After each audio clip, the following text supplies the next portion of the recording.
SSC 2025 পরীক্ষার্থীরা, বাংলা প্রথম পত্র তো শেষ। এখন পরবর্তী মিশন ইংরেজি প্রথম পত্রে A+ পাওয়া। এবং ইংরেজি প্রথম পত্রের রাইটিং পার্টে যদি আমরা 40-এ 40 পেতে পারি, তাহলে কিন্তু আমাদের ইংরেজিতে A+ পাওয়া কেউ থামাতে পারবে না। ইংরেজি প্রথম পত্রের রাইটিং পার্টে খুবই গুরুত্বপূর্ণ একটি টপিক হচ্ছে কমপ্লিটিং স্টোরি। কমপ্লিটিং স্টোরি সাধারণত কনভেনশনাল কিছু প্রচলিত গল্প এসে থাকে, যেমন হেয়ার অ্যান্ড দ্য টর্টয়েস, খরগোশ কচ্ছপের গল্প, থার্স্টি ক্রাউ, পিপাসিত কাকের গল্প, অথবা Bayezid Bostami's devotion to his mother, অথবা বায়েজিদ বোস্তামির তার মার প্রতি ভালোবাসা। কিন্তু বিগত বছরগুলোতে দেখা গিয়েছে এই ধরনের প্রচলিত গল্প ব্যতীত আসে হচ্ছে আনসিন কমপ্লিটিং স্টোরি, যেগুলো পরীক্ষার হলে শিক্ষার্থীদেরকে ব্যাপক হিমশিম খেতে হয়। সেই জন্য আমাদের জানতে হবে আনসিন কমপ্লিটিং স্টোরি লেখার কিছু সাধারণ নিয়ম, যে ছোট টিপসগুলো ফলো করলেই কিন্তু আমরা আনসিন কমপ্লিটিং স্টোরিতে সর্বোচ্চ নাম্বার পেতে পারি। আনসিন কমপ্লিটিং স্টোরিতে তোমাকে একটি গল্পের কিছু অংশ দেওয়া থাকবে, তার পরবর্তীতে তোমাকে আরো 10টি বাক্য লিখে গল্পটি পূর্ণ করতে হবে এবং গল্পের জন্য একটি সুইটেবল টাইটেল, একটি যথাযথ শিরোনাম দিতে হবে।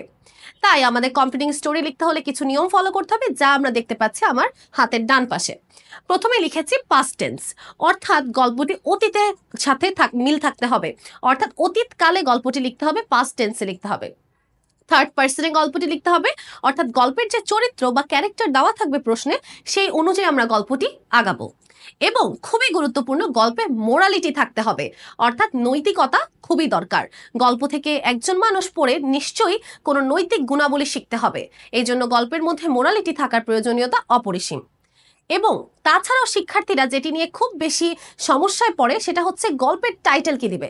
গল্প তো লিখে ফেলে কিন্তু টাইটেল দিতে পারে না। সেই জন্য এখানে 3টি টাইটেল লেখা আছে, যে 3টি টাইটেল তুমি যে কোনো গল্পের সাথে দিয়ে দিতে পারবে।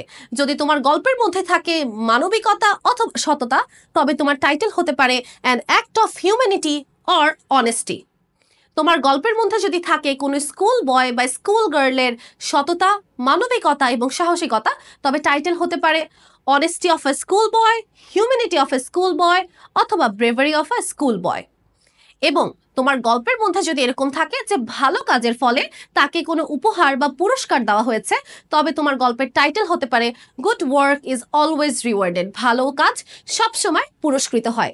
অর্থাৎ আমরা গল্প যেমনই লিখি না কেন, টাইটেল কিন্তু এগুলো আমরা দিয়ে দিতে পারবো। তাই তোমাদের দরকার বেশি বেশি প্র্যাকটিস। বিগত বছরের বোর্ড প্রশ্নগুলো পর্যালোচনা করলে কিন্তু তোমরা বুঝতে পারবে যে আমাদের বিগত বছরগুলোতে প্রত্যেকটা কমপ্লিটিং স্টোরি কিন্তু আনসিন এসেছে, এবং সেগুলো বানিয়ে লেখার জন্য আশা করি এই নিয়মগুলো ফলো করলেই হবে। তাই আশা করছি শিক্ষার্থীরা এই নিয়মগুলো ফলো করবে এবং নিজের পরীক্ষার প্রস্তুতিকে আরো এক ধাপ এগিয়ে নিয়ে যাবে। তাছাড়াও প্রচলিত গল্প কিন্তু বাদ দেওয়া যাবে না। প্রচলিত গল্প পাঠতে হলে দরকার একটি শিওর শর্ট সাজেশন। তাই তোমার লাগবে আমাদের টেকনিক ইজি এডুকেশনের road two mission 100 final suggestion. তাই আর দেরি না করে ইংরেজি প্রথম পত্র পরীক্ষার আগেই ইংরেজিকে জয় করার জন্য আমাদের সাজেশনটি পারচেস করে ফেলো। সহজেই সাজেশনটি পেতে আমাদের ওয়েবসাইট ভিজিট করো অথবা ইনবক্সে মেসেজ করো। ধন্যবাদ।